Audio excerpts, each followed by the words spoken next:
There is a slight delay with Instagram, so hopefully Instagram will start in a minute.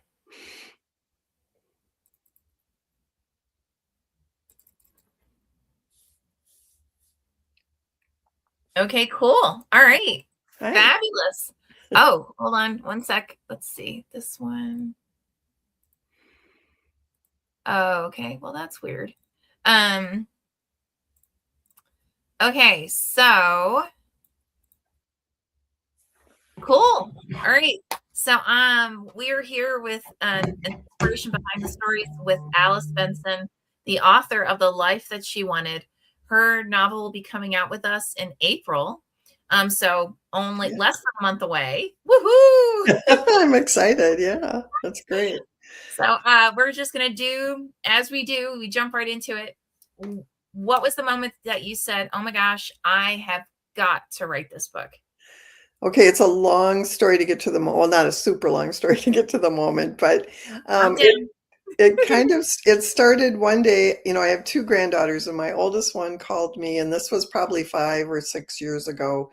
And her assignment for school was to talk to a grandparent and find out what was different, you know, for them when. So she asked me that, and so I told her two things which she thought was hilarious. Both of the things she found hilarious. One is that, this is how old I am though, that when I was her age in school, I was not allowed to wear pants. I had to wear dresses, which of course is completely foreign. And then I told her about when I was her age, televisions did not have remote controls. You had to get up off the couch and go change the channel, which she again thought was just amazing and ridiculous. And so that made me start, after that conversation, I started remembering my grandmothers and the things that were different in their lives. I can't remember ever seeing my grandmothers wear.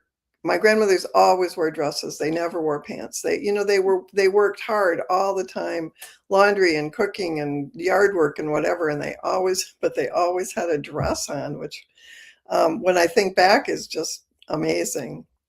But the whole thing, the whole conversation, and then thinking about everything just made me just think about generations and the things that are so different from generation to generation, and that change. And I realized how differently we see the world, how my grandmother saw the world and how I see the world, and my granddaughters see the world. And it was that moment really that I knew there was a story there about the generations of women, and it was a story I wanted to tell, or to explore and tell. So that was that was a long story to get to my moment. I love that. It reminds me of when I was a little girl, and my father had been a radio personality, and he told me told him he knew he had to become a radio personality was the first time he saw a radio, and because he was born in 1922. Wow, and yeah. he heard the radio, the DJ basically, and he went, oh, I have to do that, and I was born in 1971, so in my head I was like, wait, you were there before radio? Really? Like, oh my god. Yeah, it's yeah. It's funny how that works. Right? It's hilarious how that works. It is. Your dad must have been when you were born, because that's quite a big difference, 1922 to 1971. Every time I said he was 50, he'd go, no, I was 59. And he was 4 months, he was 4 months shy of 59. And it's like, whatever. Now, what first sparked this specific story? I think, being a mother, I guess. Being a mother, and that is so central to the lives of so many women. And there's just so many it can be so fraught. It can be so wonderful, and but it can be so challenging. I remember being young and just tired and overwhelmed and Mm, feeling like a bad mother and talking to mm, other women as as I've gotten older. I don't think that's an unusual feeling. I think a lot of women mothers have struggled with feeling inadequate or it's hard. And so I wanted to again explore those feelings for myself and also for all those people who felt like they were bad mothers, but they really weren't. And that being mm. a mother means a lot of different things to different people. And so I just wanted to look at that. So I think being a mother was my biggest spark on that, if that makes sense. Got it. Wow. How cool. Why do you feel this story is important now? I'm sorry? I, Why share this story now? oh, why now? Um, Mhm, I think again, probably because, well, of my age. And I realized mm, I am now the older generation. mm, I'm the um, there's nobody to ask, right? If I have questions about what happened when I mm, was a child, or those people who could answer those questions are gone now, and mm, I'm the older generation, which is a very strange place to be. You never think you're going to be there, but you do. And so I think that really pushed me to explore these topics and mm, to think about things more in depth and think about relationships and motherhood and of course now too that I have granddaughters that I now it felt like now is the time to do this to share to be able to share with them so that when mm. I'm gone there will be this exploration in a book. Ah, I love it. Now, what questions were you obsessed with, or did you find yourself engaged in when as you're writing this book? Um, Several different questions, I think. Um, how much, I asked myself a lot, how much of our lives are shaped by by our ancestors, by Mm, the people in our lives, um, by by our families, by our mothers, by our daughters, by our relationships. Um, Another one I think was why why is it that we so often don't appreciate each other until much oh, later in life? mm, Um, and I don't think that's unusual, but I learned to my mother and I were very close, mm, and she was like a best friend in many ways. But it wasn't until, of course, I got older where mm, we I really learned to appreciate her. And then, mm, she I think she always appreciated me, but to but then to learn to appreciate each other. mhm, Um, and what do we pass down? mm, We pass down traditions, but what else do we pass down? There's love and um, stories, traditions, um, expectations, and sometimes hurt and mm, pain. What mm. are the kinds of things that we pass down through the Wow. generations? Wow, those are great questions. Oh, good. Now just take 100 steps back. Who Okay. is the story about, the specific narrative? Well, a big at the core, a big part of the story is about Nora, Mm, who she's the main character. We follow her life from 1968 to 2016. Mm. And Mhm. and so she's a woman. She When she's very young, she has a baby and gets married. It's not something she ever planned to do. It's not something she really wanted to do, but it was 1968, and that's what you did. Mm. Um, and she didn't want to be that person. She wanted to do something else with her life. Mhm. So the story explores how, I mean, she has a baby. She wants to be a good mother. But again, she wants other things as well. And so it's a constant struggle, you know, Mhm. to be a good wife, to be a good mother, but also to want to do things, different things for herself. So she feels selfish, and she wanted to choose. She wanted to choose her own path. So it's that constant tension in her Mm. life, choosing her own path and meeting society's expectations for her. Understood. Now, what's at stake if things go wrong in Nora's life? A lot.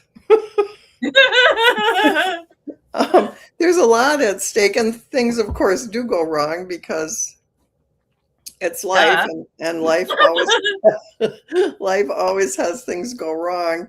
So when she chooses her own path.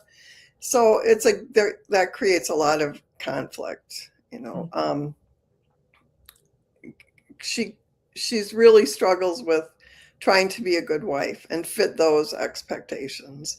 And after a while, she realizes she just can't do Mm. that anymore. So there's a divorce. And then she wants to be a good mother as well, but again, she feels insecure. She feels like that she also wants to do other things besides be a mother. And as her daughter gets older, there's, push pull about um, uh, her daughter is angry with her because she doesn't believe she's doing as much as she could. So there's all of that. Um, and then when she finds herself attracted to one of her coworkers and she falls in love with a woman, then Mm. there's that's a huge, because this would be in the book. It's about 19 in the 1980s, so it's a Mm. time when that's very much outside the norm for Mm. her, and so there's all that fear that her daughter will be angry, that she'll be rejected by society. So there's a lot of conflict, and things that um, are hard for her, are challenging for her. Got it. Wow. Oh my. Now, you just described quite a few various emotions. What kind of an emotional ride can a reader expect as they dive into this fabulous novel? Well, there are a lot of emotions, a lot of conflict. I have a writing group that I work with, a critique group, and it's which is a wonderful thing for to get feedback. And one of the things they always talk about is torturing your characters. Oh, okay. Make sure that your characters, things should not be too easy. They should be unhappy, otherwise it's not an interesting story to read. Not I mean, and No, I that's, understand. I'm just kind of joking, but it is, conflict does make a good story. So I hope that readers will experience the highs and lows of emotions, of a life that is lived with passion. That's one Mhm. thing about this character. She's very passionate. She very much wants her life to be meaningful, and she wants to do things that are meaningful to her, but also to help others. She gets involved. She helps start a domestic violence program. She wants to do things that make the world a better place. Mm. And she also has really strong friendships that carry her through. So there's there's a lot of emotion in the book, and a lot of love, frustration, challenges, but also uh, comfort, friendship, Mm. and strong, lasting relationships. Wow, that sounds amazing. I hope so. I hope so. Yeah, duh. um, Now, as you were writing this book, what did you find to be the hardest parts to write?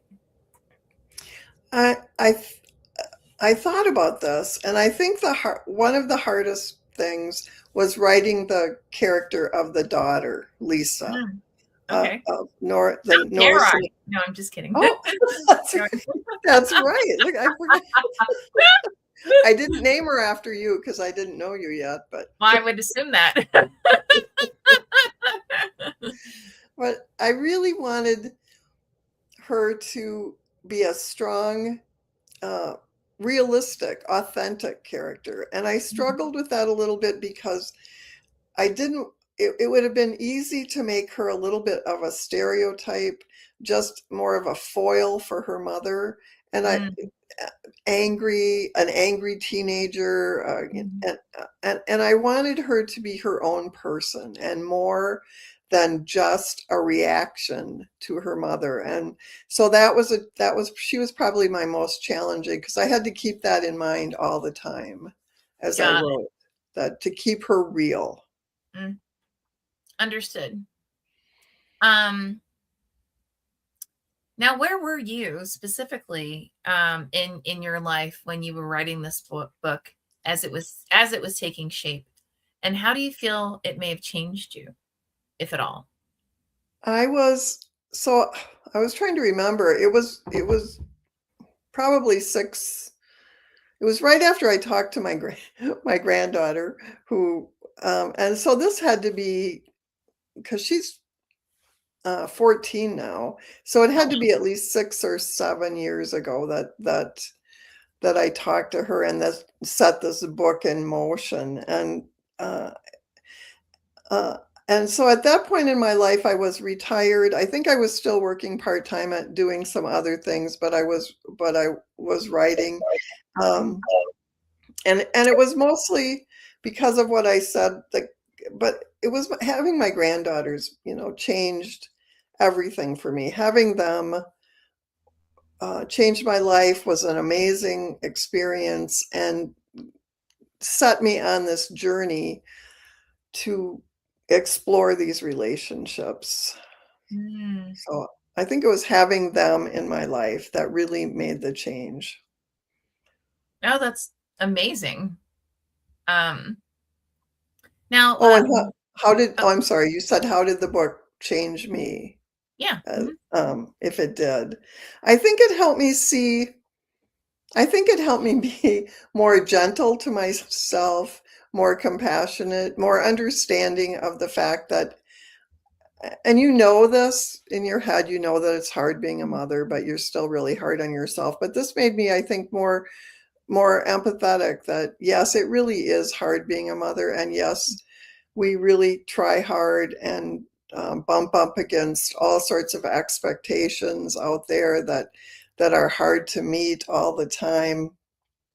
And um, and it also helped me see more clearly, I think, how important our ancestors are, Mm, the people who have been in our lives, and how important they've been, and how much those relationships shape us and change us. And I learned that, I think, a lot from writing this book. wow. Um, what do you feel may have surprised you the most as you were writing? A couple different things, I think. You know how it is when you're writing and characters just take on a life of their own sometimes, or Right. you've planned this, and then all of a sudden you realize, well, that's not going to work. We've got to go in a different direction. So I think the characters talking to me surprised me. um, and then I think also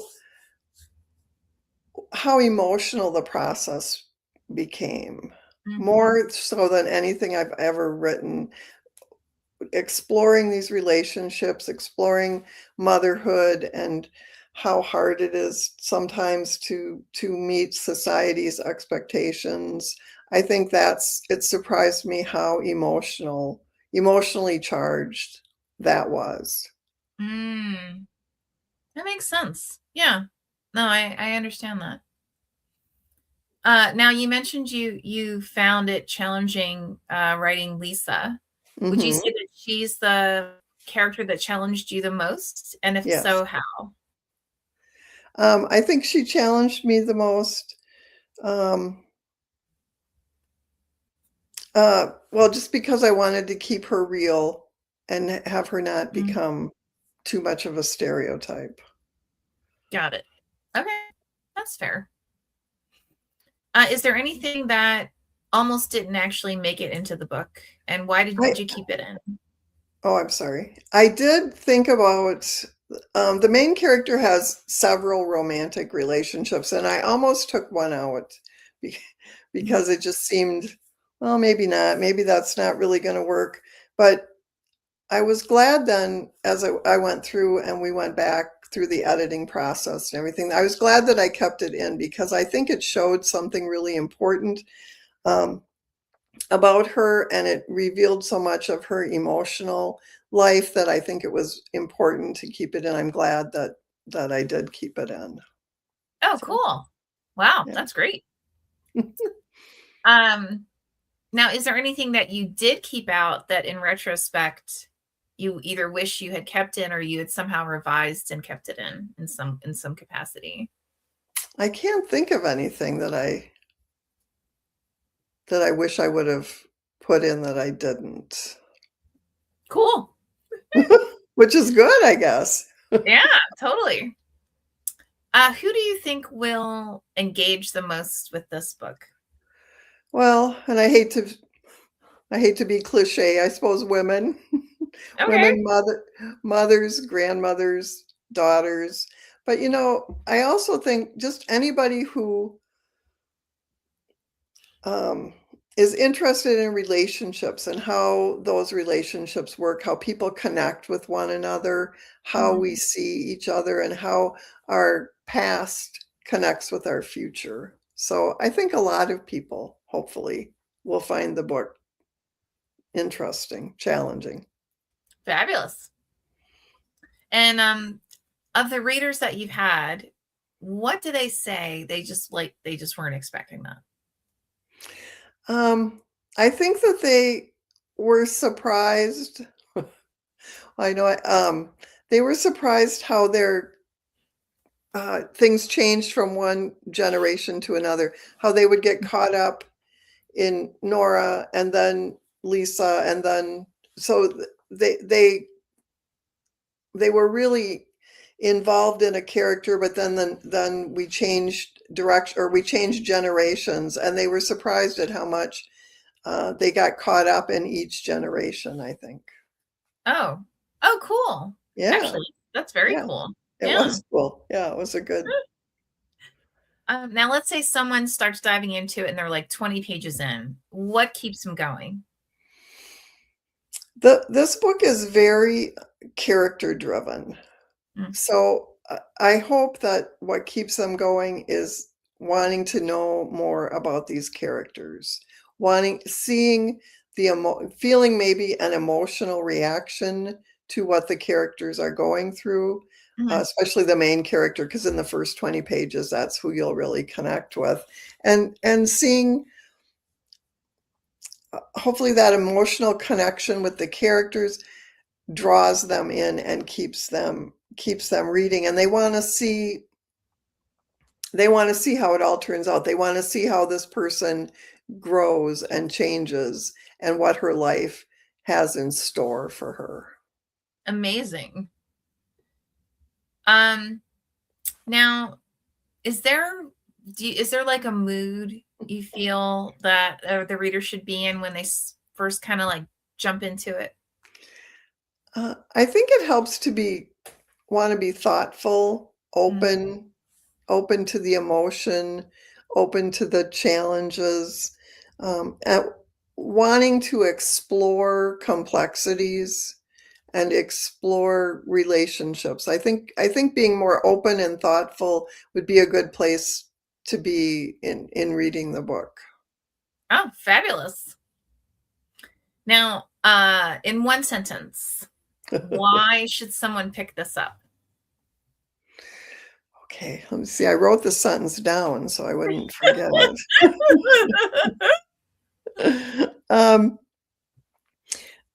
Because hopefully, this is my hope, it captures the beauty, the complexity, and the strength of family relationships in a way that I really believe is relatable to many people, that people will see themselves, um, and it tells an important story about women and mothers and daughters and their relationships.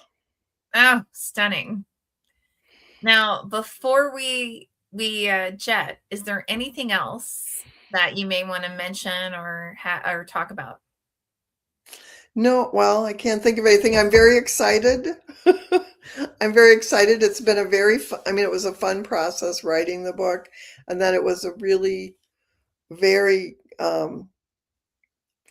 interesting and helpful process working with the editor at Running Wild Press, working with you. So I'm just very excited to see this book come to life. Oh, and we're absolutely thrilled. Alice, it has been such a distinct pleasure. Cannot wait for The Life That She Wanted to come out. Anybody watching, please, please, please go click on the link. It's all of a quick search of The Life That She Wanted by Alice Benson. You will not regret it. So fun. Absolutely. Absolutely adore you. Thank you again.